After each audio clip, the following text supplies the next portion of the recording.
E a gente fala agora com o advogado Daniel Bialski, vice-presidente da Confederação Israelita do Brasil. Tudo bem, Daniel? Como sempre, muito obrigado mais uma vez pela gentileza por atender a Jovem Pan.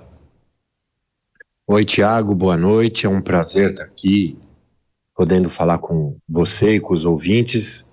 Preferia estar aqui falando de outro tema, né? Mas estou aqui à disposição para poder esclarecer os pontos necessários.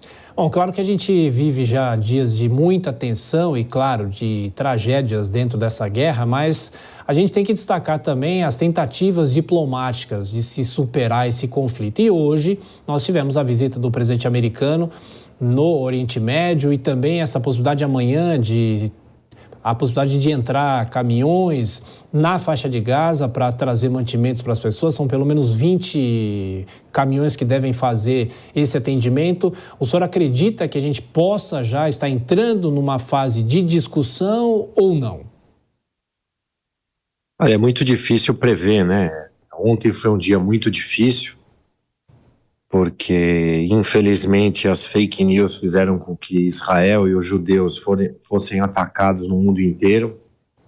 A avalanche de antissemitismo e de antisionismo pelas redes sociais foi enorme, porque as notícias de alguns canais de imprensa foi que Israel teria bombardeado um hospital e teria matado 800 pessoas.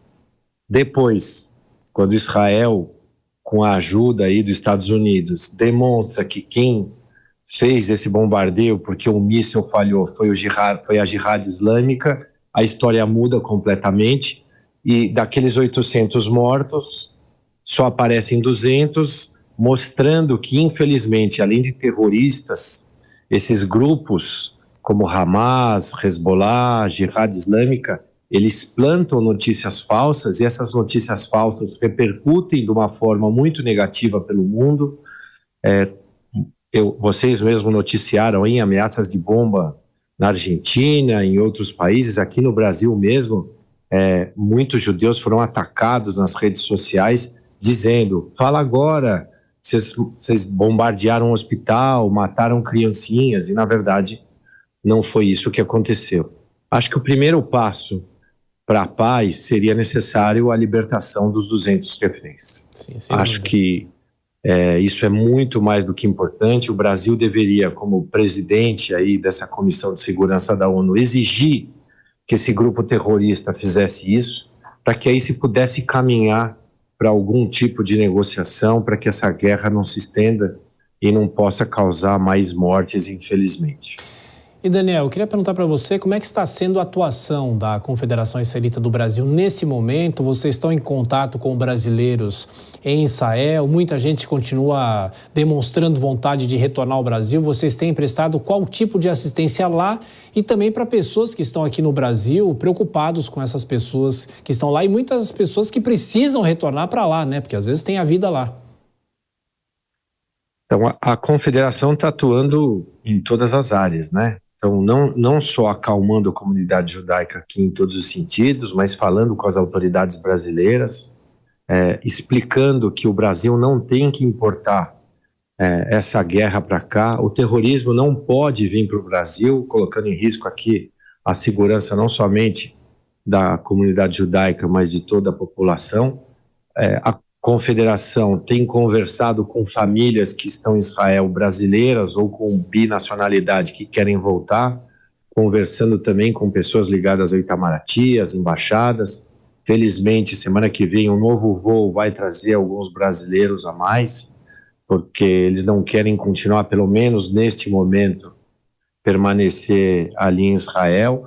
E a Confederação, o que mais tem feito nesses dias é combater essa avalanche, como eu disse antes, de fake news. É inacreditável como existem alguns organismos de imprensa, alguns jornalistas que dissecam aí e contam mentiras, inventam histórias, e isso causa uma comoção na população, achando que aquilo que eles estão dizendo realmente é verdade. Isso foi incentivado por alguns presidentes de partidos políticos, de forma absolutamente equivocada, apoiando essa ação do Hamas.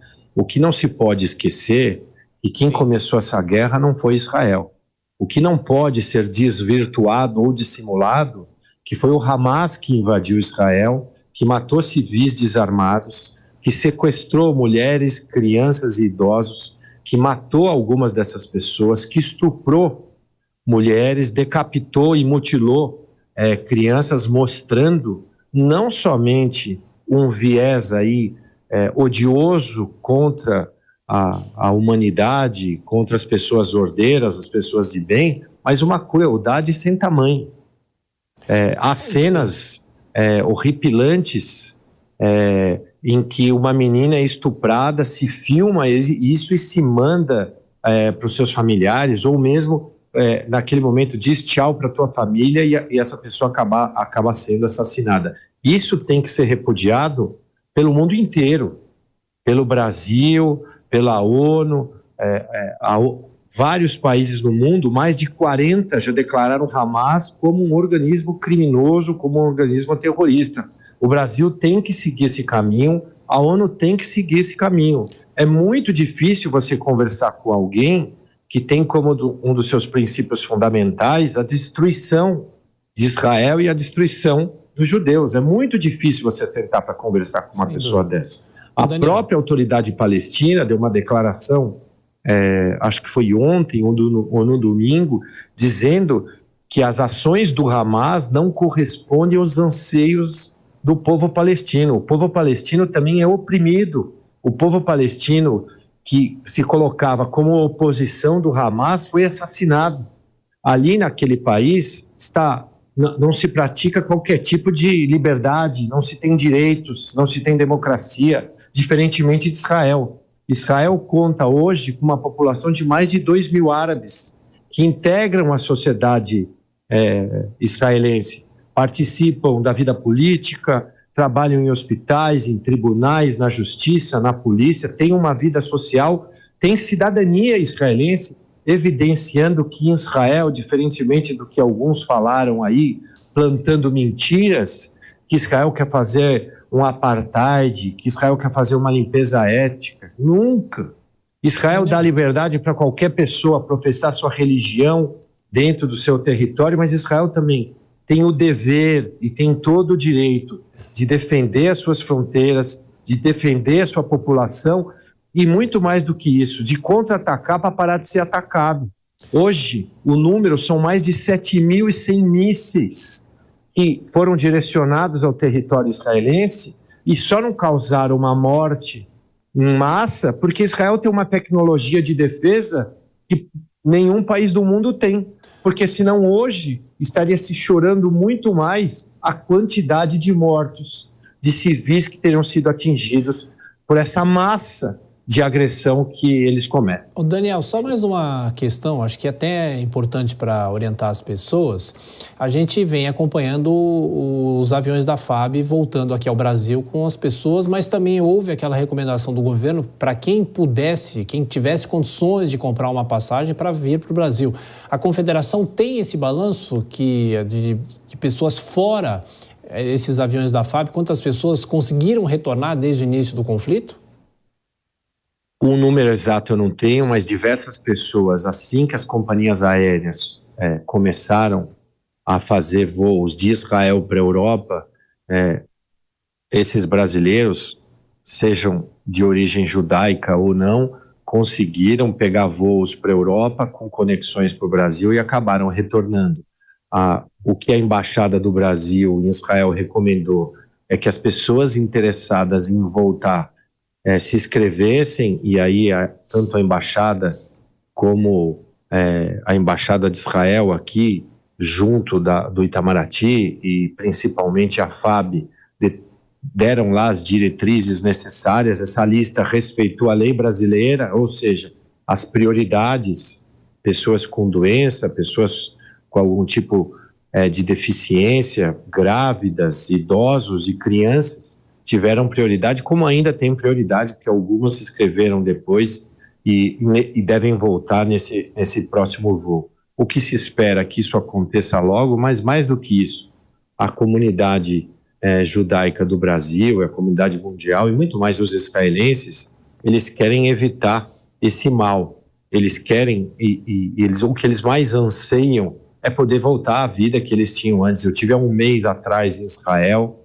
então para mim ver tudo isso é muito mais chocante, porque eu visitei muitas dessas cidades que acabaram sendo destruídas aí. Uma das cidades, inclusive, onde hoje houve aquele ataque abominável do Hamas, eu fui ali, participei de uma palestra junto com políticos brasileiros, inclusive. Então é muito chocante ver que alguns seres, porque eu não vou chamar eles de seres humanos, mas alguns seres que respiram são capazes de fazer as atrocidades que eles cometeram. As imagens são muito fortes. Israel ainda chora pela morte aí de toda essa população. Muitos países perderam pessoas nascidas, porque não tem explicação, não tem justificativa para fazer o que eles fizeram, entrando numa festa e matando a esmo, independentemente se a pessoa era